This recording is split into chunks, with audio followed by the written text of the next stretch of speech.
Hi everyone. In the film Real God, we saw that how a poor child's love, respect, and care for his mother changes Ayush's approach towards life.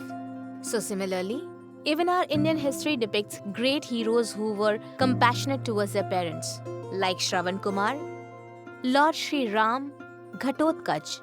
And today, I would share the inspiring story of one of the superheroes, and that is Shravan Kumar. No one can tell us accurately about the exact era of Earth's existence, and who was the first on this earth cannot be identified, and it is very difficult according to me. Because everyone has different stories to tell, and every mentioned fact generates very different opinions.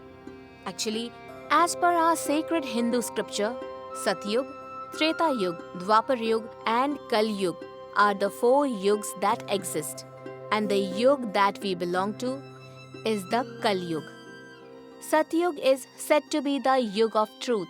It is said that no one even knew how to lie and cheat during this yug. After this was the Treta Yug. Whichever yug we are in, everyone in this world has been born due to his or her parents. And that is how it will be in future too. That's why our parents are treated equivalent to the Almighty. So friends, the story I am going to narrate today is a very ancient one. When you will listen to the story, you will feel that you are actually witnessing it in front of your eyes. And I strongly feel that whoever listens to this story even once won't be able to forget this remarkable story ever. Back in the era of Treta Yuga, once upon a time a young boy was born to a very poor family. And the young boy is named Shravan Kumar by his parents. Because the story belongs to an ancient era, Shravan Kumar's parents' story has two facts as per mythology. First, that due to Shravan Kumar's parents' old age, they were not able to see, means they were visually impaired. On the other hand, some people strongly believed that Shravan Kumar's parents were visually impaired since birth. But whatever the fact be, we need to know one thing, that when Shravan Kumar grew up, he spent all his time with his old, visually impaired and dependent parents. But Shravan did not regret it at all. In fact, Shravan Kumar had decided to dedicate his entire life to keep his parents happy and safe at all times. Because his old and visually impaired parents had brought Shravan up with a lot of difficulties. And Shravan was well aware of this fact. Shravan loved his old parents unconditionally and so much that he thought about his parents' well-being all the time. Those days, people didn't have access to many facilities. That's why Shravan Kumar would do all the daily chores. He would bring water from the nearby lake. He would visit the forest to cut the trees and bring wood for home. He would also cook and do all the household chores. Doing everything for his parents' well-being was Shravan Kumar's main purpose in life. As time passed by, Shravan Kumar's parents grew older and dependent. They were very keen to fulfill their wish to go on a pilgrimage before their last breath. Sadly, due to the parents' physical disability, they had kept their wish to themselves all the while. One day, when Shravan Kumar learnt about his parents' wish to go on a pilgrimage, he quickly thought and decided that come what may, irrespective of the challenges, he will definitely take his parents on their desired pilgrimage. Now you would be thinking, what's the big deal about it? But those days, people didn't have vehicles to travel. To go from one place to another place, people had to walk all the way. Shravan Kumar quickly started preparing to fulfill his parents' desire of visiting the places of pilgrimage because his parents were very old and could not even walk. That's why Shravan Kumar tied two big baskets to the end of a big wooden stick with a strong rope. He completed his preparation and he made his father sit on one basket and his mother in the other. And he lifted the big wooden stick on his strong shoulders and started his journey. It might seem very simple to you, But put yourself in Shravan's shoes and think about it. Imagine the weight of your father on one side and weight of your mother on the other shoulder. Not just that, but to carry them while you walk for miles. How difficult it would be. Shravan took his old parents to Kashi, Gaya, Prayagraj, and several such places of pilgrimage. In addition, he would also keep sharing everything about the places of pilgrimage during his journey. So, this is how Shravan Kumar's parents were able to learn everything about the places of pilgrimage and were very happy. One evening, Shravan Kumar was carrying his parents through a dense forest. His parents were feeling very thirsty since quite some time.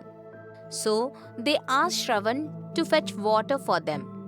Shravan Kumar placed the two baskets under a tree and went in search of water. He then reached the nearby river and he went further to fetch water. This river and the area was a part of the kingdom owned by King Dasharatha. And that day, King Dasharatha went hunting in the dense forest. After several hours of hunting through the day in the forest, when he didn't find a single animal for hunting, the king decided to return to his palace. Then he suddenly heard a noise coming from the riverside. Even the slightest of noise from a distance could be easily heard in a peaceful and lonely place. So King Dasharatha thought that an animal must have visited the river to drink water. King Dasharatha was an expert in the ancient art of archery. It means hitting an arrow at the right place by listening to the sound. After King Dasharatha heard the noise from a direction, he quickly hit a bow in the same direction. But when he heard a man shout and cry in pain, King Dasharatha got scared. So the king ran towards the river. It was not an animal, but he was Shravan Kumar who was lying on the ground. And the bow had deeply pierced Shravan's chest. Shravan was concerned less about his pain and more about his old and thirsty parents. Seeing this, King Dasharatha regretted his mistake and asked for forgiveness. Though Shravan was injured, still he only shared one thing with King Dasharatha, that his parents were thirsty and they were waiting in the forest for his return. So please fetch them water and apologize on my behalf. Unfortunately, I could not fulfill their dream of visiting all places of pilgrimage. After saying this, Shravan Kumar died. After committing such a big blunder, King Dasharatha quickly leaves to meet Shravan Kumar's parents. Listening to the footsteps, Shravan's parents realized that it was not their son's footstep, but someone else. After inquiring, King Dasharatha narrates the actual story. Hearing about their son's sudden death, Shravan Kumar's parents break down.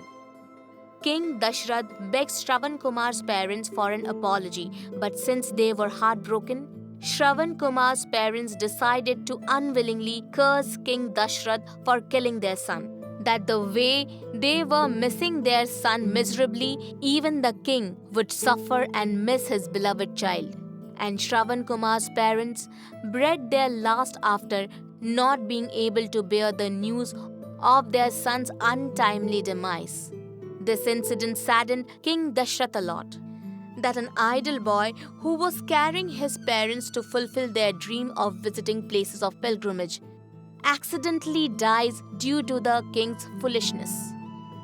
And due to his unconditional love for his parents, Shravan Kumar is still remembered even today. Just imagine, there was neither mobile phone nor internet during those days.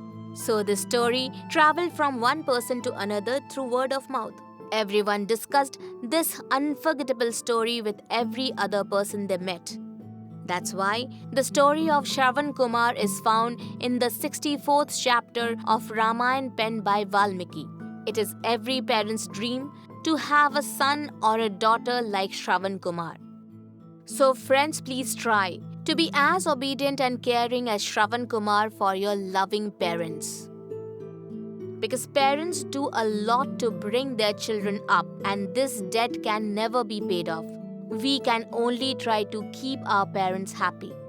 And trust me, it is not that difficult because parents find happiness even in the smallest of things. So, friends, before I conclude, I would like to say that please respect your parents and love them unconditionally. Thank you.